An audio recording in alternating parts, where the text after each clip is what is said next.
RGE here. I'm taking a second look at Planetside 2 because it's just changed so significantly since my last video on it, which was actually near the beginning of closed beta. It was like directly after the NDA was lifted. In my last video, one of my complaints was that there was just no tutorial at all, which was one of the major issues with the game because of the huge learning curve associated with it.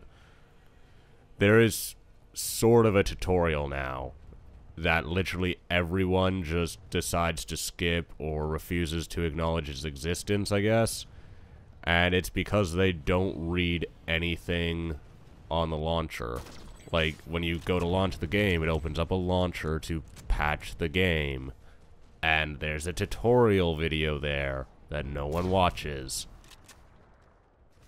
But currently the tutorial is just a series of videos, no one watches them. It would be fantastic if they would, because there are just hundreds of people who have no clue what to do. So, let's go over some of the changes. They've upped the speed which you get certifications. This is a big deal because it lets you unlock some necessary abilities like Sunderer and Galaxy mobile spawns. The reasons these are necessary, at least in my opinion, is because they let you provide mobile spawns for your squad and platoons. The other thing that certification increases do is let you basically unlock attachments and guns quicker. So the free-to-play players, like the people who put no money into the game, will just unlock things quicker than they did in beta. One of the major things about Planetside 2 is that it is just not a game that you can lone wolf. You need to group up and organize with other people and other squads. If your faction doesn't organize on all the continents, then the other two factions will just roll you over.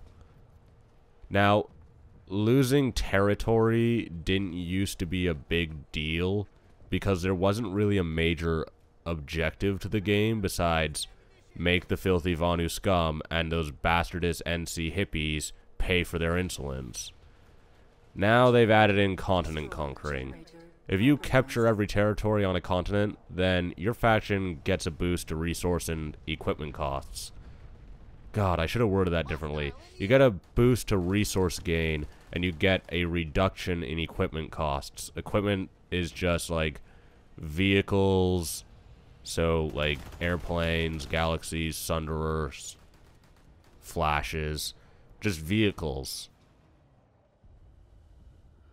The conquering part is definitely an improvement over the state of the game in beta, but it would be nice if they put back in sanctuaries from Planetside 1 and implemented actual continent locking. Maybe it will be a thing when they get more continents. It would be great if that was like a thing. Currently there are 3 continents: Indar, Esamir, and Amarish.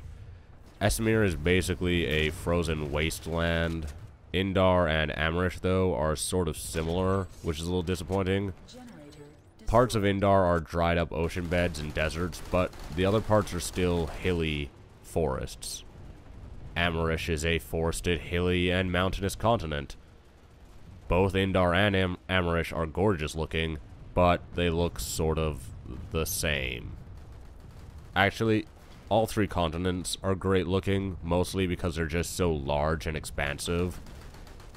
It's great to get to play an FPS with really big open environments. One of my biggest complaints about where FPS has been going the last almost decade is that they're just getting smaller and more closed off. Planetside goes the complete opposite direction and just makes everything huge and open. During beta, a lot of the guns were not implemented yet, so your choice of weapons for each class was pretty measly. That's obviously being fixed. But more importantly, they've created a weapons trial system so you can use a gun before you buy it with your hard-earned certs, because, I mean, it takes a long time to get enough certs to buy guns. It's a big deal. If it weren't in the game, I'd be pretty upset, since some of the guns cost a lot of certs, as in close to 1,000 certs. When you go to buy a weapon, if you are in the warp gate zone for your faction, then you can start a weapon trial, after which you have access to the gun for 30 minutes, and you can go and do whatever you want with it.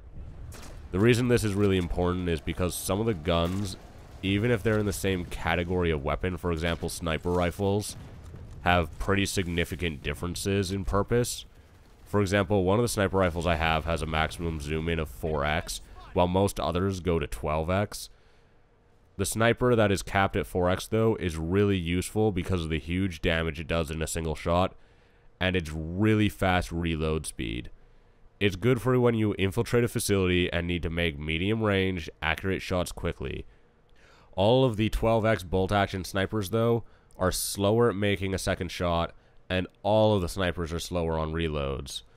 They are, however, better for making picks from outside of the facility because of the extra zoom since you are at a greater range.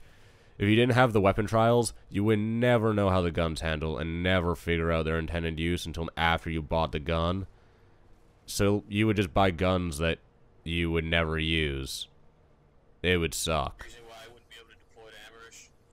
Now on to the biggest improvement in the game, since even only a couple of days before the beta finished and the game launched, the launch version of the game just performs so much better.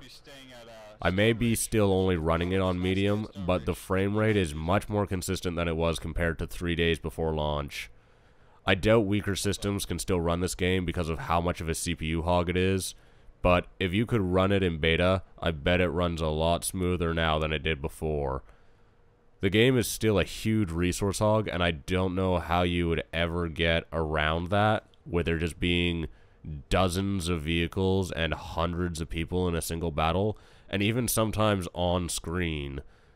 But they substantially improved performance and stability, and as the game keeps getting patched, it just keeps getting better.